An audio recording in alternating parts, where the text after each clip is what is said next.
Everyone, this side Niranjan Jain. और इस video के थ्रू मैं आपको एसबीआई पीओ के इंटरव्यू स्टेज के बारे में बताना चाहता हूँ। तो सबसे पहले मैं शुभम सर का थैंक यू करूंगा कि उन्होंने मुझे ये अपॉर्चुनिटी दी है। मेंस के रिजल्ट के बाद आपको इंटरव्यू स्टेज के लिए बुलाया जाता है। एक्चुअली इंटरव्यू स्टेज कहना गलत होगा, इसमें मल्टीपल स्टेजेस हैं। पहला स्टेज है आपका साइकोमेट्रिक टेस्ट। उसके बाद आपका जीडीपीआई होता है। अब साइकोमेट्रिक टेस्ट क्या है? ये एक नॉर्मल सा टेस्ट है। आपको जाना है और एक टेस्ट देना है। इसमें कोई पासिंग मार्क्स नहीं है, कुछ भी कट ऑफ वगैरह कुछ नहीं है। आपको बस मैंडेटरीली अपीयर होना है।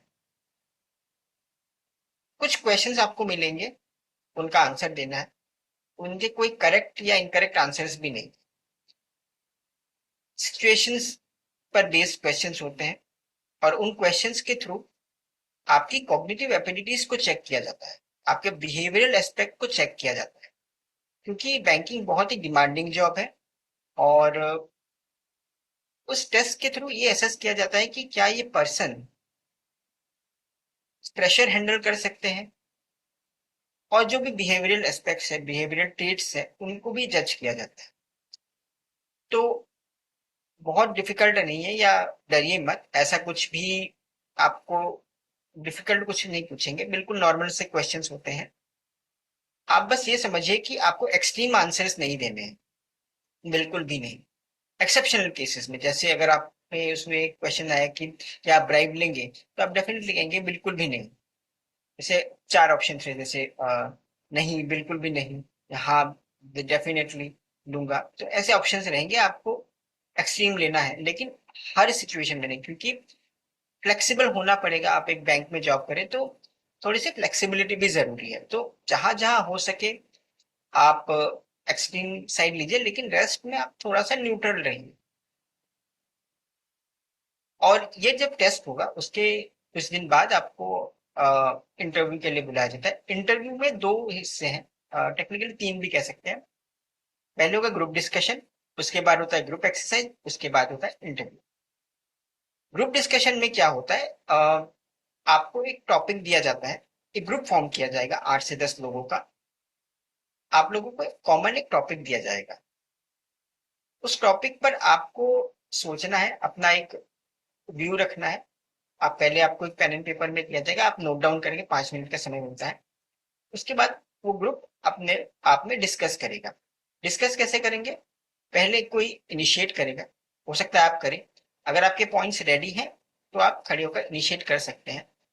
इनिशिएट करना जरूरी नहीं है, लेकिन हाँ, अगर आपने इनिशिएट किया है और आपने अच्छे से अपने पॉइंट्स को प्रेजेंट किया है तो कहीं ना कहीं एक एज मिल जाती है। अगर आप इनिशिएट नहीं भी कर रहे हैं तो कोई बुरी बात नहीं है, आपको मार्क्स मिलेंगे, उसका भी कोई टेंशन नहीं है। मार्क्स तभी मिलते हैं जब आप अच्छे से आर्टिकुलेटली बोलते हैं, अपने पॉइंट्स को रखते हैं। और अगर आप किसी के पॉइंट को काउंटर करना चाहते हैं तो आप उसको डिग्निफाइड वे में काउंटर कर रहे हैं। ऐसा नहीं कि बस बीच में ही किसी को टोक दिया, नहीं। आपको बीच में किसी को नहीं टोकना है। अगर आपको किसी के पॉइंट पर कुछ काउंटर ओपिनियन देना है तो बिल्कुल रेस्पेक्टफुली आप जब तक उनकी बात खत्म ना हो तब तक वेट करें, उसके बाद अपना व्यू रखें। और अगर कोई एग्रेसिवली आपके पॉइंट को काट रहा है तो आप वहां पे एक्सट्रीम रिएक्शन ना दें, आप बिल्कुल पेशेंटली बैठे रहें, क्योंकि पैनल मेंबर देख रहा होता है। पैनल मेंबर्स आपको देख रहे होते हैं। अगर वो देखते हैं कि आप पेशेंटली सुन रहे हैं, उस चीज को एक्सट्रीम रिएक्शन नहीं दे रहे हैं, बिल्कुल अच्छे से बिहेव कर रहे हैं, तो आपको एज मिल जाएगी वहीं पे। चाहे उन्होंने स्ट्रांगली वो ओपिनियन रखा हो, लेकिन उनका बिहेवियरल इशू दिख जाएगा तो आपको उसमें एज मिल जाएगी। तो इन छोटी छोटी बातों का ध्यान रखना है। और हाँ, एंड में आपको एक कॉमन कॉन्सेंसस पे भी आना है। जहां तक हो सके एक कॉमन कंसेंसस बिल्ड कीजिए, और उसके बाद आप उसको मतलब कह सकते हैं कि ये हमारे ग्रुप का ओपिनियन है। तो कंसेंसस पर आना भी बहुत जरूरी है। और बहुत ज्यादा डिफिकल्ट नहीं है। जो भी टॉपिक्स आते हैं जेनरिक आते हैं, नॉर्मल जो अभी हो रहे हैं सिचुएशन, और आप जीए में जो पढ़ते हैं या डे टू डे लाइफ में जो हो, उन्हीं पर बेस्ड आएगा। कोई ऐसा एक्सट्रीम कुछ नहीं आएगा। आप प्रैक्टिस करेंगे, हो जाएगा, अपने दोस्तों के साथ, अपने ग्रुप्स के साथ। और आजकल तो बहुत सारे प्लेटफॉर्म्स पर प्रैक्टिसेस भी करा देते हैं, तो आप वो कर सकते हैं। ग्रुप डिस्कशन के बाद आपका ग्रुप एक्सरसाइज होता है। वहां पे आपको एक सिचुएशन दी जाएगी और उसके बेसिस पर कुछ स्टेप्स दिए जाएंगे और आपको उन स्टेप्स को प्रायोरिटाइज करना है। जैसे एक एग्जांपल देता हूँ, जैसे आपको कहा कि एक एरिया के बारे में बताया गया और आपको उसको डेवलप करना है। अब आप पहले क्या डेवलप करेंगे? आपको 6-7 स्टेजेस दे दिए, जैसे आप उसमें रोड कनेक्टिविटी इम्प्रूव करेंगे या इलेक्ट्रिसिटी करेंगे या स्कूल खोलेंगे, ऐसे करके 4-6-7 आपको स्टेप्स दिए गए। अब आपको प्रायोरिटाइज करना है। अब आप इंडिविजुअली तो प्रायोरिटाइज करेंगे, हर ग्रुप का मेंबर करेगा, लेकिन बाद में वही चीज आपको ग्रुप के साथ डिस्कस कर कर एक कंसेंसस पर आना है कि ये हमारा ऑर्डर है पूरे ग्रुप का। अब वहां पे भी आपको डिस्कस करना है आपस में कि ये मेरा पॉइंट है, क्यों रखा है, तो उसमें भी आपको एक कंसेंसस पर आना है।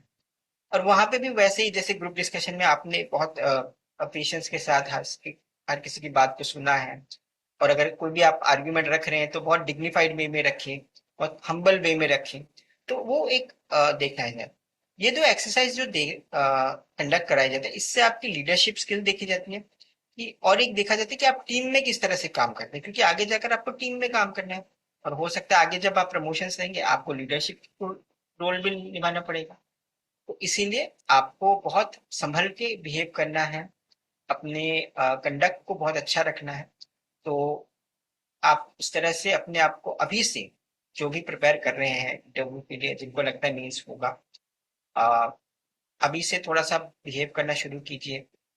ऑब्जर्वेशन रखिए कि आसपास कैसे हो रहा है, अपने कंडक्ट पर नजर रखिए कि कैसे किस तरह से आप बोल रहे हैं। तो एटिक्वेट्स थोड़े से अभी से डेवलप करने शुरू कर दीजिए। जीडीजी के बाद आपका इंटरव्यू होगा। अब इंटरव्यू जो है, टोटल जो एक्सरसाइज है 50 मार्क्स का है, जीडीजी के 20 मार्क्स और इंटरव्यू के 30 मार्क्स। 30 मार्क्स इंटरव्यू के हैं। इंटरव्यू आपका जो प्रोफाइल, आपका जो बायोडेटा जाता है उस पर बेस्ड होता है। आप किस स्टेट, आपका नाम, आप किस स्टेट से हैं, किस डिस्ट्रिक्ट से हैं, आ, आपका ग्रेजुएशन किस सब्जेक्ट में है, किस एरिया से है, उस पर क्वेश्चंस हो सकते हैं। आपकी हॉबीज पर होंगे। अगर आपके डिस्ट्रिक्ट में कुछ बहुत आइकॉनिक प्लेस है या पर्सन है जो कोई न्यूज में है, या उस पर भी पूछ सकते हैं। आपके स्टेट के बारे में पूछ सकते हैं। अगर आपके स्टेट में कोई अभी रिसेंट कुछ हुआ है, कोई जीआई टैग मिला है या रामसर साइट है, तो आपको ये सब फेमस चीजें आपके स्टेट के बारे में जाननी जरूरी है। और बाकी जो स्टैटिक बैंकिंग अवेयरनेस है वो भी आप पढ़ के जाए, बिकॉज आप बैंक में जा रहे हैं तो बैंकिंग नॉलेज आपको चाहिए होती है। करंट अफेयर्स आपको चाहिए होते हैं। और सिचुएशन बेस्ड क्वेश्चंस भी पूछेंगे कि एज ए बैंकर आप क्या करेंगे। कुछ सिचुएशन क्रिएट कर देंगे कि ऐसे होगा तो आप कैसे करेंगे, तो अपने आप को बैंकर की तरह देखें कि आप किस तरह से बिहेव करेंगे। तो उस चीज को आपको ध्यान में रखना है। और गैप ईयर्स के बारे में पूछा जाता है। वैसे गैप ईयर में आप डरिए मत, बहुत सारे बच्चे गैप 5-6-7 साल के गैप में भी सिलेक्ट होते हैं। आप अगर इसको अच्छे से जस्टिफाई तरीके से रख पाते हैं तो कोई दिक्कत नहीं है। और बेसिक चीजें रखिए, बिल्कुल सिंपल वे में जाइएगा। हाँ, आपका जो अटायर है वो बिल्कुल सही होना चाहिए, बिल्कुल फॉर्मल वेयर होना चाहिए, नीट एंड क्लीन। अगर आप बियर्ड रखते हैं तो बियर्ड को बिल्कुल ट्रिम करिए, मुस्टैच वगैरह ट्रिम करके प्रॉपर हेयर कट हो। और अगर मतलब एक अच्छे प्रेजेंटेबल, और अगर आप बेल्ट लगा रहे हैं तो वो बकल फ्लैशी ना हो। अब सूट पहनते हैं, कोट जो पहनते हैं आप, ब्लेजर वगैरह, बिल्कुल मतलब आयरन होने चाहिए। शर्ट वगैरह बिल्कुल आयरन। शूज बिल्कुल पॉलिश्ड, ज्यादा फ्लैशी शूज मत पहने। और जितने भी गर्ल्स हैं मैं उनको कहूंगा कि कलर्स बिल्कुल सेटल रखें। जो भी आप सलवार कमीज या साड़ी पहनती हैं, या आप भी ब्लेजर पहन सकती हैं, पैंट ट्राउजर्स पहन सकते हैं। बिल्कुल प्रोफेशनल वे में जाइए, कलर्स का बहुत ध्यान रखिएगा। बिल्कुल अ, मतलब अ, थोड़े से ऐसे कलर पहने जो प्रोफेशनल वे में लगे। फ्लैशी मत पहने, ज्वेलरी वगैरह अवॉइड कीजिए। और फुटवेयर बिल्कुल ऐसे रखें जिससे नॉइज ना आए, बिल्कुल सिंपल, कोई फ्लैशी वगैरह नहीं। और कलर्स का बिल्कुल ध्यान रखिएगा। एंड बाकी जैसे ही आप एंट्री करते हैं, सबको ग्रीट करना है, ये तो बेसिक बेसिक चीजें आपको पता चल जाएंगी। इंटरव्यू से रिलेटेड काफी सारे वीडियोस यूट्यूब पे पड़े हैं, आप देख सकते हैं।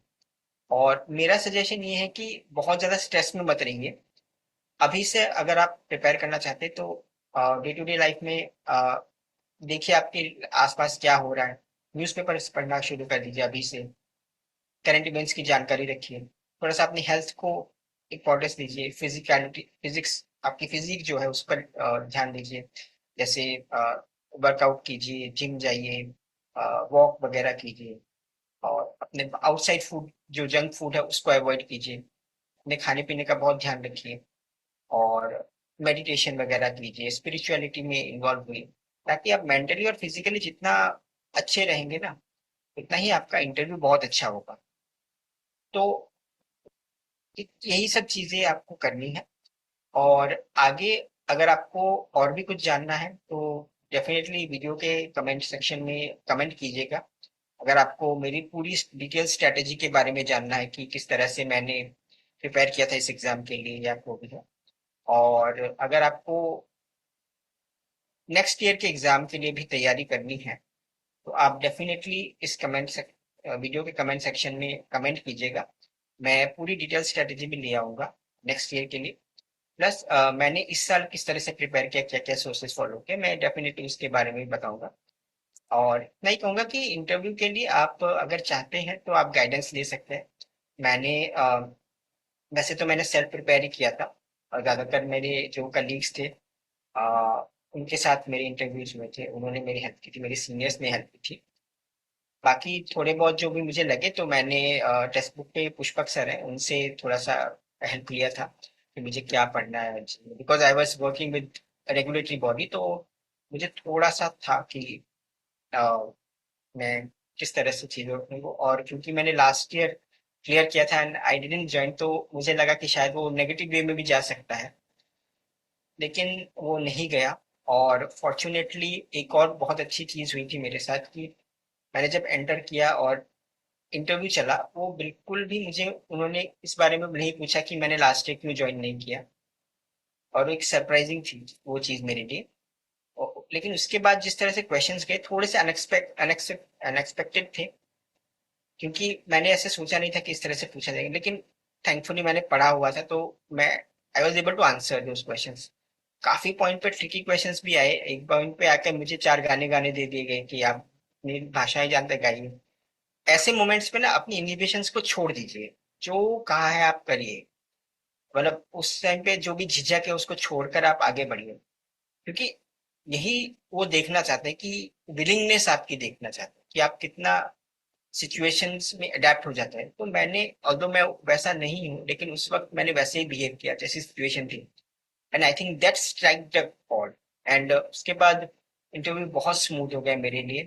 वो लोग भी मेरे आंसर्स में बहुत इंटरेस्ट लेने लगे। एक दो क्वेश्चंस में मैं मुझे थोड़ा सा आइडिया नहीं मिला था, दे वर हेल्पिंग मी आउट कि ये देखिए इस तरह से बोलिए, इस तरह से होता है। तो एक बहुत अच्छा एटमॉस्फेयर हो गया, और एंड एंड जब हुआ था मेरा, तब मुझे मुझे याद है मेरे जो चेयरपर्सन सर है उन्होंने कहा था कि अगर आप एलएचओ में आएंगे तो मुझे बहुत अच्छा लगेगा।